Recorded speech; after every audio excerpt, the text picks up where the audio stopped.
পবিত্র ভূমি মদিনার মসজিদে নববীতে চিরনিদ্রায় শায়িত আছেন মহানবী হজরত মুহাম্মদ সাল্লাল্লাহু আলাইহি ওয়াসাল্লাম। নবীজি যে ঘরটিতে স্ত্রী আয়েশা রাদিয়াল্লাহু তাআলা আনহুকে নিয়ে বসবাস করতেন, সে ঘরটিতেই ইন্তেকালের পর তাকে দাফন করা হয়।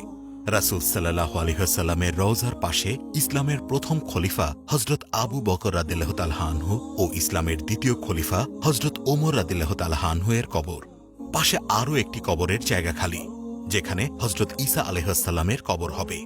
এই কারণে হজ পালনের আগে কিংবা পরে হাজিরা মদিনা শরীফে আসেন, কিন্তু গত ৭০০ বছরেও নবীজির রওজার দরজা খোলা হয়নি কখনো। হজ ও ওমরাহ পালনকারীদের মদিনায় যাওয়ার একমাত্র উদ্দেশ্য হল নবীজির রওজা মোবারক জিয়ারত করা, কিন্তু হাজিরা সেই রওজার অনেকটা দূরে থেকেই তা জিয়ারত করেন। কি কারণে ৭০০ বছরেও খোলা হয়নি নবীজির রওজার মূল দরজা? মদিনায় অবস্থানকালে হাজিদের প্রথম এবং প্রধান কর্তব্য হচ্ছে মসজিদে নববীতে হাজিরা দেওয়া এবং সেখানে দৈনিক ৫ ওয়াক্ত নামাজ আদায় করা। মসজিদে নববীতে ১ রাকাত নামাজের সওয়াব ৫০,০০০ রাকাত নামাজের সমান। এছাড়া মসজিদে নববীতে বিরতিহীনভাবে ৪০ ওয়াক্ত নামাজ জামাতের সঙ্গে আদায়ের আলাদা ফজিলত রয়েছে। সুদীর্ঘ ৭০০ বছরেও নবীজির রওজার মূল দরজা খোলা হয়নি, কারণ ধর্মপ্রাণ মুসল্লিদের আবেগ এতটাই বেশি যে নবীজির রওজার দরজা খোলা থাকলে হয়তো তার ভেতরে ধুলাবালিও নিয়ে যেত। তাই নবীজির রওজার রক্ষণাবেক্ষণের দায়িত্বে থাকা কর্মকর্তারা বেশ খানিকটা দূর থেকে রওজা জিয়ারতের সুযোগ দেন। সম্প্রতি গণমাধ্যমে প্রকাশিত প্রতিবেদনে বলা হয়, বিশ্বব্যাপী নবীজির রওজা মোবারক নিয়ে নানা অপপ্রচার চলছে। বিভিন্ন দেশে নবীজি ও খলিফাদের ভুয়া রওজার ছবি দেখিয়ে অবৈধ অর্থ রোজগারের অপচেষ্টা চলছে। রওজা শরীফ সম্পর্কে হাদিসে ইরশাদ হয়েছে, হজরত মুহাম্মদ সাল্লাল্লাহু আলাইহি ওয়াসাল্লাম বলেন, যে ব্যক্তি আমার মসজিদে ৪০ দিন জামাতে নামাজ আদায় করেছে আর কোনো নামাজ কাজা করেনি, সে নিফাক আর দোজখের আযাব থেকে নাজাত পাবে।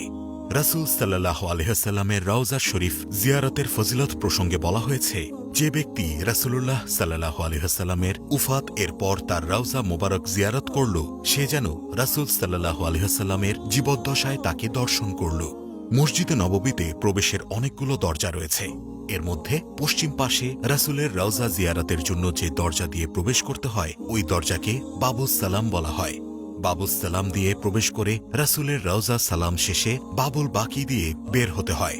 মদিনায় জিয়ারত হাজিদের জন্য সৌভাগ্যের বিষয়, কারণ মদিনায় এসে দুনিয়ায় জীবিত থাকতে জান্নাতে ভ্রমণের সুযোগ মেলে।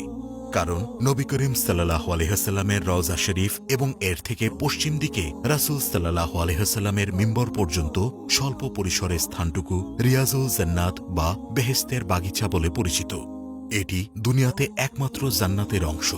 এই স্থানে স্বতন্ত্র রঙের কার্পেট বিছানো থাকে। এই স্থানটুকু সম্পর্কে রাসূল মুহাম্মদ সাল্লাল্লাহু আলাইহি ওয়াসাল্লাম বলেছেন, আমার রওজা ও মিম্বরের মধ্যবর্তী স্থানে বেহেশতের একটি বাগিচা বিদ্যমান। বস্তুত দুনিয়ার সব কবরের মধ্যে সর্বোত্তম এবং সবচেয়ে বেশি জিয়ারতের উপযুক্ত স্থান হল রাসূলুল্লাহ সাল্লাল্লাহু আলাইহি ওয়াসাল্লামের রওজা মুবারক।